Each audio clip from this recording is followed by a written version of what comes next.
Bonjour et bienvenue dans ce nouvel épisode de notre série de podcasts consacrée à l'innovation en Corse. Aujourd'hui, nous allons explorer comment la créativité et la technologie transforment des secteurs aussi variés que l'artisanat et la distribution automatisée, comment l'industrie réinvente ses pratiques pour gagner en efficacité et en durabilité. M'accompagne Michel Rossi. Fondatrice de Kiosk Ice, vous avez créé un distributeur automatique de glaçons en libre service, pensé pour être autonome, pratique et respectueux de l'environnement. Bonjour Michel. Bonjour. Et Pascal Garcia, fondateur de GP Droid, vous avez développé T4 Block, un outil innovant de menuiserie pour l'ajustement et le serrage des lames de bois. Bonjour Pascal. Bonjour Caroline. Et bienvenue à vous deux. Merci d'avoir accepté cette invitation. Michel, on va commencer avec vous. Pouvez-vous nous raconter en quelques mots ce qui vous a poussé à créer Kiosk Ice et quel est le concept derrière votre innovation? Alors, qu'est-ce qui m'a poussé à créer Skies? Dans un premier temps, c'est parce qu'on trouvait jamais de glaçons au bon moment. Et là où on va en mer, c'est rare de trouver du glaçon. Donc voilà. Ça, c'est l'idée de base. Je suis parti de cette idée-là. Et ensuite, pourquoi j'ai créé Skies?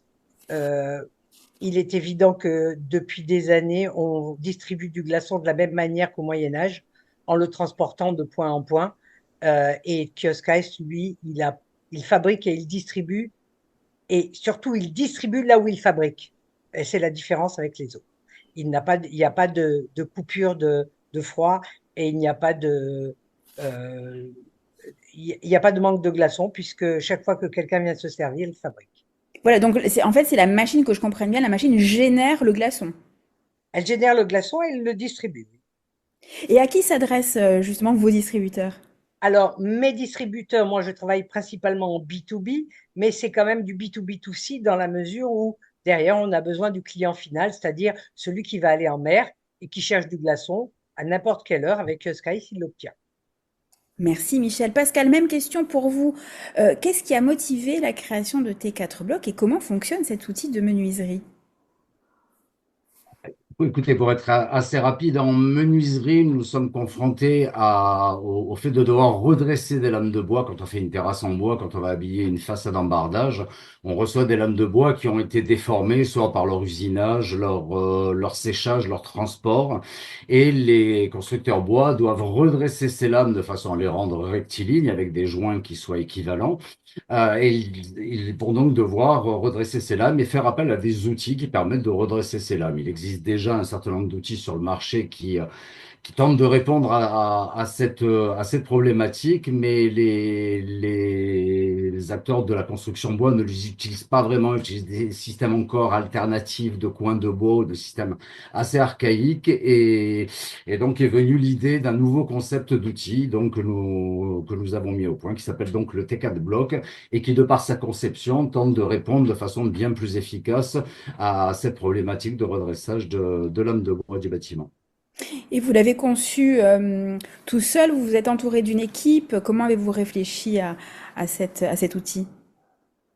Alors, il y a une première conception qui a été, j'ai moi-même 30 ans de travaux du bâtiment derrière moi, donc l'outillage, c'est quelque chose que je connais assez bien. Donc, il y a un premier prototype, on va dire, que l'on a conçu de façon très, très rudimentaire, que l'on a fait réaliser, qui a permis de prouver que la solution était meilleure que les produits existants. Et ensuite, bien sûr, nous avons été accompagnés par différents intervenants spécialisés en ingénierie industrielle. Et après, tout le parcours avec les différents industriels et notre industriel producteur maintenant, Masselin Fabrication en France. Merci Pascal. Michel, vous avez évoqué la mer. Comment vous assurez l'autonomie et la continuité de service de vos distributeurs dans ce cadre? Alors, on n'emmène pas un distributeur de glaçons en mer, on le laisse au port et on va, depuis le port, se servir pour aller en mer avec les glaçons. Donc, il est tout à fait autonome puisque lui, il fabrique et il distribue. Donc, une fois qu'on a posé un distributeur, j'ai envie de vous dire, on l'oublie.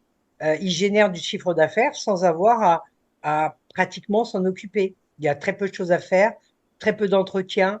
On y emmène du sachet, mais voilà, c'est la seule contrainte qu'on ait, c'est amener du sachet quand il n'y en a plus. Sinon, lui, il s'occupe de fabriquer, de distribuer et d'encaisser. Et il y a une dimension également écologique à votre démarche. Alors, la dimension écologique, elle est en fait, il y a trois dimensions écologiques. La première, c'est qu'il n'y a plus de transport. Ensuite, non seulement il n'y a plus de transport, mais en plus, les glaçons, ils ne sont pas congelés. Donc, il n'y a pas de réfrigération. Quand la machine ne fabrique pas, elle ne consomme pas d'électricité. Il y a un deuxième rapport à l'écologie qui est le sachet biodégradable, qui n'est pas du plastique, donc, et on incite les gens à venir vers le contenant. Et ensuite, on a un troisième qui aujourd'hui tend à s'étendre dans le monde entier, qui est le gaz R290, qui est un gaz qui est moins invasif que le R404, qui avait jusqu'à il y a déjà 3 ans. 3 ans qu'on a changé de gaz. Donc, on a cette et ensuite, on a moins 70% dans l'empreinte carbone. Pourquoi? Parce que, justement, on ne génère plus ce transport de glaçons via la glacière qui était installée ou le congélateur qui est installé et qui continue à tourner 24 heures sur 24 pour garder les glaçons congelés. Or, Kiosk Ice ne fait pas de glaçons congelés, il fait des glaçons frais. Et Voilà. c'est très bien. Et quel est les retours que vous avez eus des utilisateurs de Kiosk Ice? Alors, ils trouvent ça Qu'est-ce qu'ils pratique. apprécient particulièrement? La qualité du glaçon, parce que c'est du glaçon qui ne se colle pas, donc de ce fait, on n'a pas besoin de le bousculer pour pouvoir le mettre dans le verre. Hein, c'est pas un bloc de glaçons, ce sont des glaçons calibrés et de bonne qualité, transparents. Si on a une eau de bonne qualité et on met généralement du filtre pour obtenir ces glaçons transparents. On a du 20 grammes, qui est l'un des plus beaux glaçons qui existent. Et je travaille avec le leader mondial dans la fabrication de têtes de production, qui est Scotsman, avec qui j'assure le SAV dans le monde entier. Et justement, si vous aviez quelques chiffres clés à nous donner, combien y a-t-il de distributeurs Kiosk Ice à travers le monde? Alors aujourd'hui,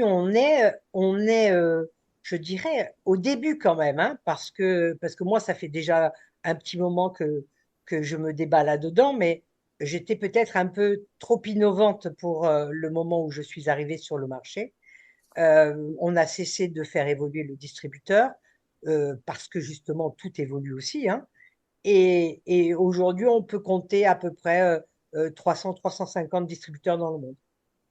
Mais on est en train de décrocher les États-Unis là et je pense que ça va aller beaucoup plus vite. Oui, ça va tout de suite plus vite aux États-Unis. Euh, Pascal, vous aussi, vous en êtes au début de la commercialisation, mais vous avez déjà de bons retours de la part des professionnels qui ont utilisé votre outil. Quels enseignements en avez-vous tiré? Écoutez, oui, début de commercialisation très récent, c'était au courant printemps dernier où on a pu commencer à lancer avec une première pré-série que nous avons réalisée la prise de contact direct de façon un petit peu plus massive avec des entreprises de construction, avec des artisans et bien sûr aussi avec des négoces bois, c'est-à-dire les magasins qui vont vendre la matière première aux entreprises de construction bois, donc qui vendent du bois et qui vendent de l'outillage pour constructeurs bois. Et c'était le challenge le plus difficile à relever, c'est-à-dire en plus de convaincre nos clients qui sont les artisans du bois, de convaincre ceux qui leur vendent des outils. Donc, ils vendent des outils pour certains depuis 30 ans, qui ont vu passer à peu près tout ce qui existe en outillage pour menuisier, et qui, quand ils voient le Tecal Bloc qu'ils ont dans la main, se disent, tiens, qu'est-ce que c'est ce truc-là? Ça a l'air de fonctionner différemment, ça a l'air d'être assez efficace. Donc là, on le laisse en démonstration auprès de nos interlocuteurs. Et oui, on est ravis de constater l'enthousiasme, voilà, tant des entreprises que des négoces bois, notamment les quelques négoces bois en Corse qui nous ont rejoints très récemment et on les en remercie vivement. Et voilà, quand il y a acceptation du produit, qu'il y a un intérêt de la part de notre clientèle cible pour le produit, voilà, ça motive, ça demande d'aller plus loin, même si on est dans une situation en ce moment où, l'immobilier dégradé, le secteur de la construction qui peine un petit peu à avancer. Donc, on est bien conscient de ne pas commencer dans les meilleures conditions, mais voilà, on se satisfait de chaque retour positif qui nous donne le punch pour avancer. Et quelles sont vos ambitions pour les prochains mois, voire les prochaines années? Qu'est-ce qu'on peut vous Écoutez, souhaiter? c'est d'arriver à pouvoir continuer à durer malgré cette situation un petit peu difficile que l'on vient d'évoquer. Il y a une très forte concurrence et voilà, il y a un marché à conquérir, il faut arriver à faire connaître notre outil, ce qui se fait petit à petit par l'intermédiaire des différents vecteurs de communication que l'on a. Mais ça prend du temps parce qu'on a des mastodons en face de nous qui ont une réputation bien assise. On est le petit poussé qui est arrivant à côté avec un nouvel outil, mais avec beaucoup de détermination. Donc, c'est essayer voilà, de se faire connaître encore plus, de rencontrer de plus en plus de négoces, ce que fait notre équipe en ce moment un petit peu partout en France, puis après d'arriver à intégrer voilà, des centrales d'achat, voilà, des gros réseaux de distribution. Pour cela, il faut avoir fait ses preuves. C'est un petit peu le challenge que l'on va avoir sur 2026. Et Pascal, votre produit s'adresse autant aux professionnels qu'aux particuliers? Ou Alors uniquement aux oui, on a professionnels? été assez surpris. Nos négoces nous disent que pas mal de particuliers s'équipent. Alors même si notre outil demande d'avoir 3 exemplaires pour un professionnel pour pouvoir réaliser de la construction lourde, un particulier va pouvoir aussi l'utiliser avec moins de possibilités de profiter des différents avantages de l'outil. Mais voilà, alors envisager après éventuellement un outil, le T4 Block, de façon un petit peu plus allégée, de façon à le proposer dans la grande distribution auprès du bricoleur, parce que le bricoleur s'équipe aussi pour réaliser ses travaux. C'est voilà, c'est aussi un autre axe auquel on réfléchit, oui. Et Michel, quels sont les principaux défis que vous devez relever aujourd'hui pour faire grandir Kiosk Ice? Euh, les principaux aujourd'hui, c'est de pouvoir répondre à la demande américaine en faisant fonctionner des distributeurs aux États-Unis avec du 60 Hz et du 110 volts, alors qu'on a du 50 Hz et du 220 volts. C'est un défi, mais on va y arriver. Je n'en doute pas. Vous êtes tous deux incubés chez Initia. Comment se traduit cet accompagnement, Michel?